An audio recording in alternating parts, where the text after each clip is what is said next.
world, my name is Nicholas Montez, and you're watching my YouTube channel, Nicholas Montez. Welcome back to another YouTube channel video, everybody. I'm so excited to have y'all back here together again. And in today's video, we're going to be discussing, the next movie in my series, Journey to Encanto. I wasn't planning to review Fantasia 2000 this weekend. I was actually supposed to review Jack Ryan, Shadow Recruit, but it got taken off of Peacock, so I have to watch Fantasia 2000 now. But even though it's a Disney film that I didn't like the original film, I'm still gonna watch it. So, and plus it's much shorter, so that's a plus. But before I give you my review for Fantasia 2000, I have some Disney films to review before we get into that film, and it's really just 3 films. So let's get into it.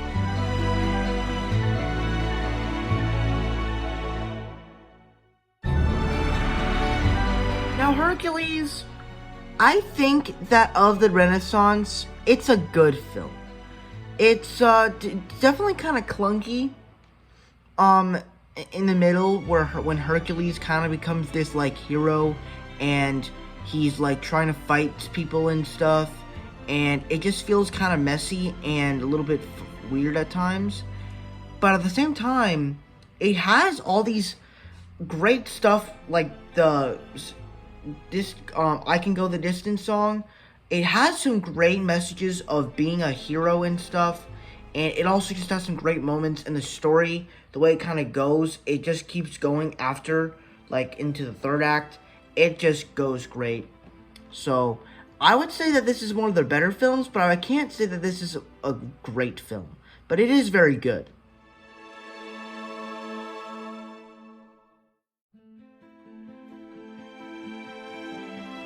Now we come to Mulan. I liked Mulan. I mean, I don't like it. I love Mulan. When I rewatched it back in December of 2020 to get ready for the new Mulan movie that came out in December of 2020 for its free release, I was extremely surprised by that film when I rewatched it, because I just absolutely fell in love with that film. There was just something about it that just made me love the movie even more, where it just took this story of Mulan and made you care about the character of Mulan, where they didn't really need to give her a specific story of how she can do all of this. There's just something about her that makes her interesting in how she can do all of this and what makes it right for her to do it. Along those same lines, it has some pretty good characters, especially with Eddie Murphy as Mushu, which, once again, like he played in Shrek as Donkey, this is just another comedic relief character that he plays in Disney. Well, I mean, I know Shrek isn't Disney, but it's another animated comedic relief character. Along the same lines, it also just has some other nice characters, especially with like the soldiers and stuff like that. It has some pretty it has some pretty good humor as well. The songs in here are absolutely amazing. The animation, the action sequences, pretty much everything about this film was great. Maybe there are some parts that I don't really like because it's Chinese culture and I don't fully understand Chinese culture, but that's just me. Overall, I thought that this film was amazing and I love it so much.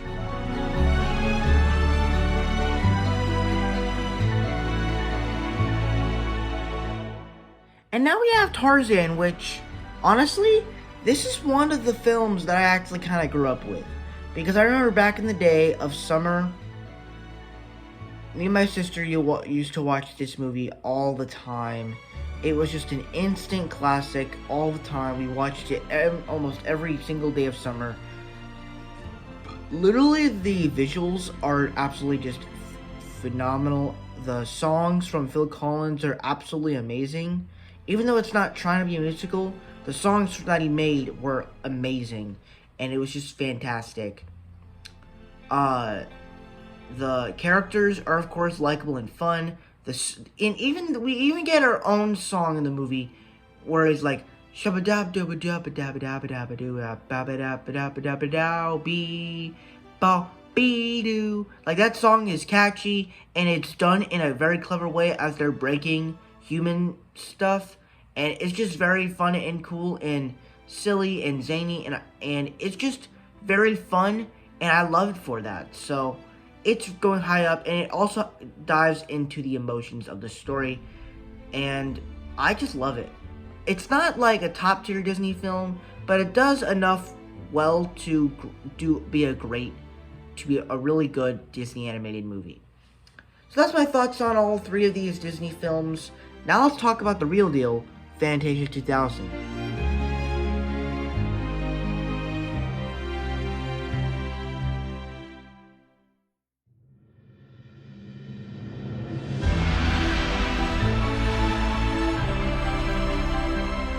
And obviously the first thing that you gotta talk about with this movie is that, like the original film did with the visual style and stuff, this movie continues that, and because this is a much more modern version of Fantasia, it does it in a very interesting way.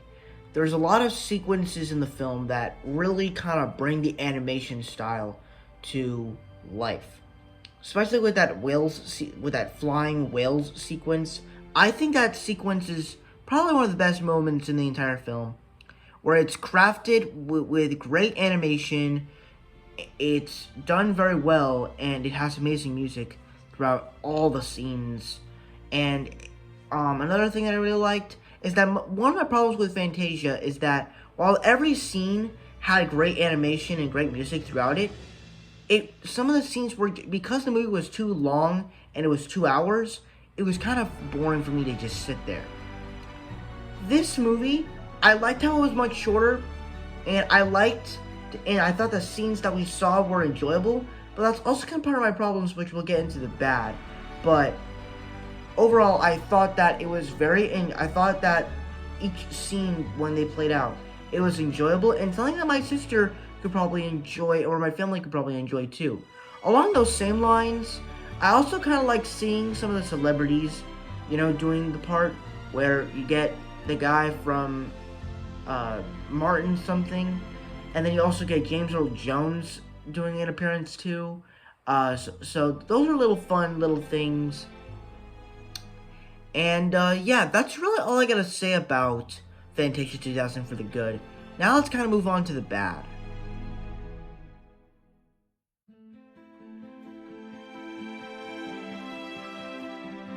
And easily the worst thing about this film is that the way that the story, well, not the story, but the way that the film became shorter just felt like it was not original. Because when the original Fantasia came out, when the Fantasia movie came out back in 1940, it was so original, like nothing has ever seen before, and Walt Disney really kind of put all this work into it, and it definitely worked. But with this movie, I feel like it was kind of unnecessary.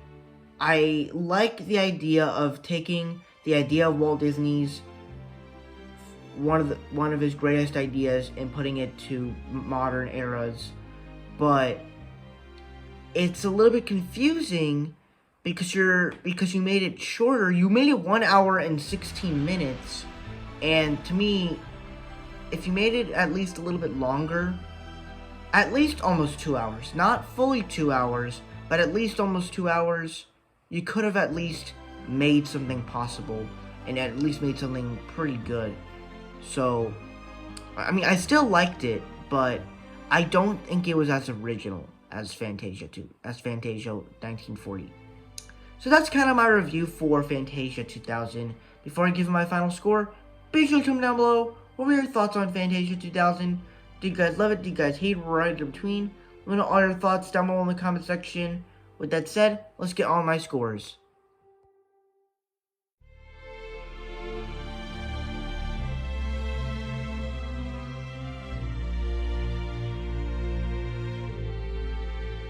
Alright, so that's it for my scores, but we're not done yet. We have one more thing to do before we end this video, and that's to see where Fantasia 2000 has landed in my Disney animation movie ranking. So let's see where it lands.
Alright, so that's it for my ranking, updated ranking.